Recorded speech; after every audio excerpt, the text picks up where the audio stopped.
Ce soir, on vous parle de la situation des migrants subsahariens en Tunisie. Un documentaire tourné dans le pays et diffusé par nos confrères d'Arte. On y voit des violations flagrantes des droits humains par certains gardes-côtes et gendarmes tunisiens. L'Union européenne n'ignore pas la situation de ces personnes qui meurent en mer et dans le désert. Pour en parler ce soir, nous sommes avec David Mattei, co-réalisateur de ce reportage en Tunisie. Merci beaucoup d'être avec nous ce soir. Le tournage de ce reportage a été compliqué. Vous avez dû vous faire passer pour des touristes pour pouvoir filmer et parfois en caméra cachée. Tout à fait, parce que la situation de la Tunisie est de plus en plus autoritaire. En Tunisie, on est de plus en plus ennemis de droits d'expression de la presse. Et du coup, c'est presque impossible de travailler comme journaliste d'une façon libre. C'est-à-dire vraiment suivre des sujets, pouvoir enquêter. Du coup, on s'est fait passer par des touristes. On s'est déguisé déjà. Et après, quand on arrivait dans les points un peu plus sensibles, dans les zones interdites, là, on se faisait encore plus discret. Parfois, on se camouflait un peu à la limite. Et par exemple, pour rentrer dans les campements migrants, on avait mis en place une espèce de tactique commando, si j'ose dire. On arrivait, mon confrère me laissait sur le bas de côté. Moi, je partais en courant entre les oliveraies. Et je rejoignais le campement, essayant de ne pas me faire voir par des... Ces campements sont surveillés par les Il y a forces beaucoup de de l'ordre? police qui tournent autour tout le temps, tout à fait évidemment. Il y a des indices, il y a des passeurs qui parfois parlent avec la police. Donc il faut bien regarder, il faut bien se cacher. Et c'est comme ça, par exemple, qu'on est rentré dans les campements. C'est comme ça, en cachette, que j'ai pu filmer au port. Là, on voit des migrants qui sont mis sur des bus pour être envoyés dans le désert. Et ça, c'est des images inédites. Il est très clair dans votre reportage que certains gardes-côtes et gendarmes tunisiens sont complices de ces exactions que subissent les migrants subsahariens. On voit même des vidéos dans ce reportage, des vidéos amateurs tournées par les migrants eux-mêmes sur des embarcations. On voit des gardes-côtes faire couler leur embarcation et les laisser se noyer. Tout à fait, c'était la partie un peu plus difficile à documenter parce que c'est impossible pour nous de nous rendre dans la mer, évidemment. Donc on a utilisé des vidéos filmées par les migrants, filmées jusqu'à il y a un an et demi, parce que de plus en plus, la police, quand ils arrêtent des migrants, enlève le portable tout de suite. Ils font des fouilles très, très poussées. Et donc, grâce à ça, grâce à Marino Dubois, une activiste qui reçoit toutes ces vidéos, et grâce à tous les récits qu'on a aussi recueillis des migrants, on s'est rendu compte qu'il y a une vraie politique d'agression, une violence faite et parfois des naufrages avec des morts. Et là, je parlais aujourd'hui avec une association tunisienne. Apparemment, il y a des dizaines de morts qui sont arrivés sur les côtes entre Mahdia et Sfax ces jours de juin, mais même pas en information en Tunisie sur cela. Donc l'information a du mal à parvenir également. Il meurt également dans le désert et ça, on le voit très bien dans votre reportage. On va écouter un témoignage d'un enfant qui a perdu sa mère. Écoutez.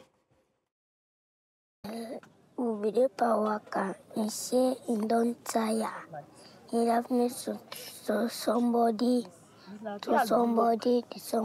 call me. Nade I don't see the Kente. The DPN I don't see the Ike. The woman that always there be TPN. Voilà, on n'a malheureusement pas la traduction. Cet enfant explique en fait que sa mère lui a dit qu'elle était fatiguée d'avancer avec d'autres femmes dans le désert. Il a avancé au fur et à mesure, il ne voyait plus sa mère. Et après, il a appris par ces mêmes femmes que sa mère était décédée. Donc dans le désert, parce que la situation de ces migrants dans le désert est aussi atroce. Il y a des bébés, il y a des femmes enceintes et ils n'ont même pas le droit à une bouteille d'eau. C'est ça, le pauvre Melvin a perdu comme ça sa mère. Et malheureusement, ce n'est pas un cas isolé. J'ai parlé moi-même, on a parlé avec Julien Goudichaud. On a interviewé des personnes au campement qui revenaient. Je me rappelle un père de famille avec ses 3 enfants. Le plus petit, 3 mois, il était envoyé dans le désert. Donc parfois, on a de la chance, on arrive à s'en sortir. On arrive vers une rue et donc on peut essayer de revenir petit à petit. Mais comme vous disiez, toute aide aux migrants est interdite. Donc si là-bas, quelqu'un s'arrête et porte aide avec une simple bouteille d'eau, il peut être interpellé par le... Alors les Tunisiens risquent de la prison pour simplement donner une bouteille d'eau à ces personnes qui sont dans le désert. On a entendu des histoires ahorissantes, des gens qui laissaient même le robinet du jardin ouvert parce qu'il y avait des migrants qui passaient par là. Les policiers tunisiens sont venus, ils ont dit, si vous laissez le robinet ouvert de l'eau dans votre jardin, on va venir, on va vous arrêter, par exemple. Vous voyez, c'est vraiment une poursuite de tout ce qui a à faire avec les migrants. Tout l'aide, tous les ONG, toutes les personnes qui portent assistance aux migrants sont vraiment persécutés.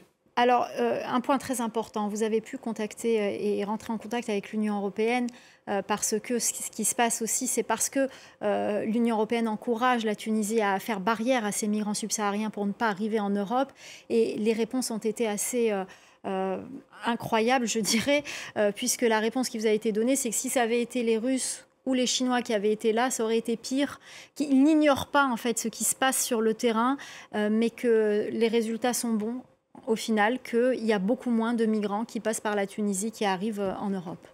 Si vous voulez, dans l'interview, il m'a même surpris la commissaire Suiza parce qu'il m'a dit « Oui, je suis à connaissance de tout ça. Il y a des morts en mer, il y a des morts dans le désert. » C'est-à-dire des personnes tuées en partie aussi par ces déportations forcées, cette interpellation si violente.